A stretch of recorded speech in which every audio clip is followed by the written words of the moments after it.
For 60 overs they should feel like hell. ये sentence Virat Kohli, जो भारत के one of the successful test captain रहे हैं, उनके मुंह से निकला था, जिसने उस इंग्लिश टीम को जो पहली पारी में 391 रन बनाकर बैठी थी, उस इंग्लिश टीम को जिसमें जो रूट ने 180 रन ठोके थे, और उसी सेम पिच में जिसमें बुमराह और मोहम्मद शमी ने 89 रन जोड़े थे, उसी सेम इंग्लिश टीम को 120 रनों के अंदर ऑल आउट करवाया था। इस सिंपल से दिखने वाले सेंटेंस ने भारत के 90 साल के इतिहास वाले टेस्ट क्रिकेट में एक आइकॉनिक ओवरसीज विक्ट्री को जन्म दिया था।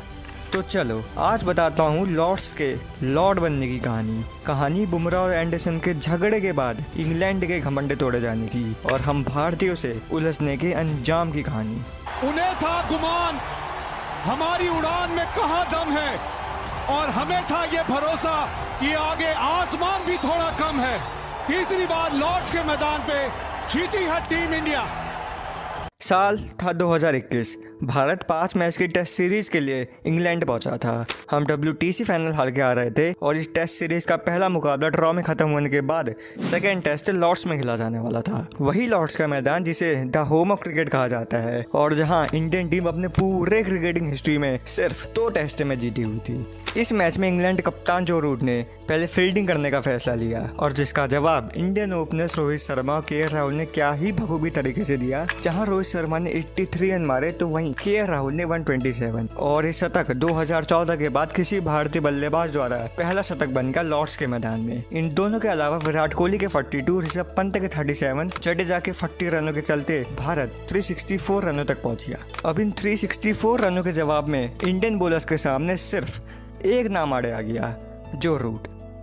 इंग्लैंड की बैटिंग 1.5 दिनों तक चली, यानी तीसरा दिन खत्म होने तक इंग्लैंड की बैटिंग कंटिन्यू रही, मगर इन 1.5 दिनों में एक भी ऐसा इंडियन बॉलर नहीं था जो रूट को उखाड़ पाया हो। और जो रूट ने 180 रन मारे, और जिसके वजह से इंग्लैंड अपनी पहली पारी में 391 रन बनाने में कामयाब हुआ। तीसरा दिन खत्म होने तक ये मैच उस सपाट बैटिंग पिच में एकदम बैलेंस लग रहा था, लेकिन जैसे ही चौथा दिन शुरू हुआ, उस दिन का पहला सेशन शुरू हुआ, मानो भारतीय बल्लेबाजी बैटिंग करना ही भूल गई हो। मानो उसी सेम पिच में जहां हमने पहली पारी में इंग्लैंड बॉलर्स को तोड़ के रख दिया था, वही पिच हमसे नाराज हो गई थी। टॉप 8 बल्लेबाजों में से सिर्फ अजिंक्य रहाणे ने 50+ स्कोर किया, और बाकी बल्लेबाज मानो उस इंग्लैंड बॉलिंग के भेंट चढ़ गए। ये दिन खत्म होने तक भारत 6 विकेट खो चुका था, और सिर्फ 181 रन बने हुए थे। इवन माइकल वॉगन ने इंग्लैंड के फेवर में ये तक ट्वीट करके मैच को एकदम खत्म समझ लिया था, और यहाँ तक कि लास्ट डे का पहला हाफ एन आवर भी पूरी तरह से इंग्लैंड के फेवर में रहा। सेकेंड न्यू बॉल के साथ इंग्लिश बॉलर्स ने पहले ऋषभ पंत को चलता किया, और फिर ईशांत शर्मा को, और इंडिया का स्कोर 209 फॉर 8 हो चुका था, और हम अभी भी 182 रन की लीड में थे, और अब पिच में मौजूद थे जसप्रीत बुमराह के साथ मोहम्मद शमी।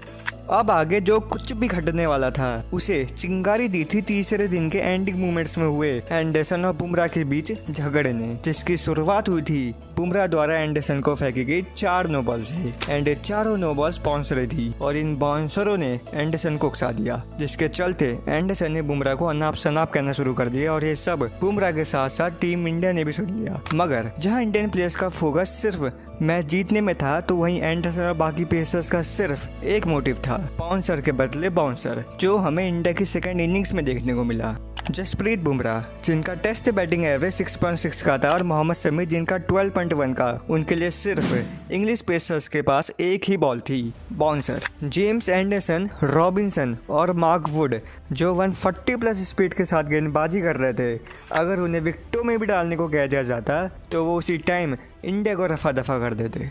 मगर जिसे बदले की आग में बाउंसर फेंकी जा रही थी, उसी आग ने इंग्लैंड को राख कर दिया। इस टेढ़े दिमाग वाली बॉलिंग ने इन दोनों को इतना सेटल कर दिया था कि खुद रूट को बुमराह के लिए ऋषभ पंत से भी ज़्यादा फैली हुई फील्ड लगानी पड़ी, और शमी और बुमराह ने इंग्लैंड को पूरी तरह से रगड़ दिया। उस टाइम तक जिस जसप्रीत बुमराह के 138 मैचेस में 97 रन थे, उसने 34 रन मार दिए, और दूसरी ओर शमी ने 56 रन मार के वो काम कर दिया था तो Tendulkar, Jack Kallis, AB de Villiers और पॉन्टिंग भी नहीं कर पाए थे। यानी लॉर्ड्स के मैदान में अर्धशतक लगाने का कारनामा।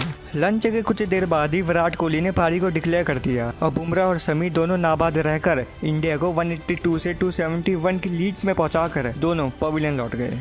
अब यहाँ से इंग्लैंड के लिए इक्वेशन एकदम सिंपल थी, 60 ओवर्स, 272 रन्स और 10 विकेट।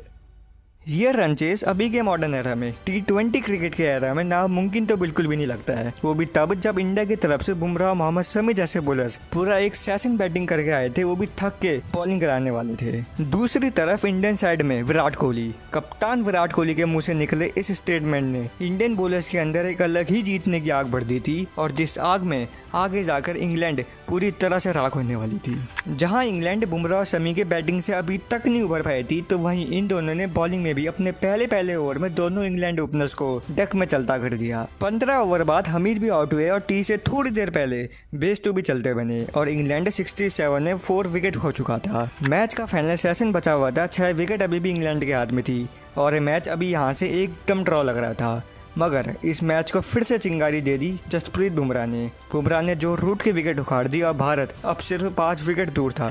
इस आग उगलती इंडियन पेस अटैक में जब मोहम्मद सिराज को इंट्रोड्यूस कराया गया तो उन्होंने भी मोइन अली और सैम करन को बैक टू बैक आउट करके स्कोर 90 for 7 कर दिया। इंग्लैंड को लास्ट 10 ओवर में 3 विकेट रहते हुए जैसे तैसे सर्वाइव करना था, मगर इस इंडियन पेस अटैक के सामने शायद अगर उस दिन बेस्ट 11 भी आ जाती तो वो भी सर्वाइव नहीं कर पाती। ये तो फिर भी इंग्लैंड के टेलेंट थे। हमें अगले सिर्फ 3 ओवरऑल लगे इंग्लैंड को रफा दफा करने के लिए और लास्ट में एंडरसन की विकेट उखाड़कर हमने इंग्लैंड को 120 रनों में ऑल आउट करके लॉर्ड्स में इंग्लैंड को 151 रनों से पटकनी दे दी, जिसका श्रेय ऑब्वियसली स्पेस बॉलिंग को जाएगा, मगर साथ ही साथ दाद देनी होगी कप्तान विराट कोहली की, उनके एग्रेसिव और फियरलेस एटीट्यूड की, जिसने इस टीम के अंदर आग भरी थी।